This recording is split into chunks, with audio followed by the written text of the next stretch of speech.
খুব গরম পড়েছে বুঝতে পারছি, তার মধ্যেই ভিডিও করতে বসলাম। আচ্ছা, আজকে আমি সিএপিএফ সেন্ট্রাল আর্মড পুলিশ ফোর্সেসের 7 ক্যাটাগরিজ মানে 7 ডিভিশন যেটা আছে তার সম্পর্কে বলবো, যেটা কিনা একদম ডাইরেক্ট হোম মিনিস্ট্রির আন্ডারে আসে। ঠিক আছে, 7টা ক্যাটাগরি কি কি আছে পরপর বলে দিচ্ছি। প্রথমেই রয়েছে AR, আসাম রাইফেলস।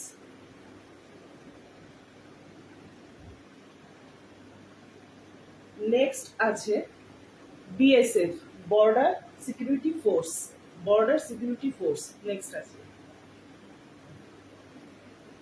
নেক্সট আছে CISF, এটা হচ্ছে central industrial security force. Next আছে CR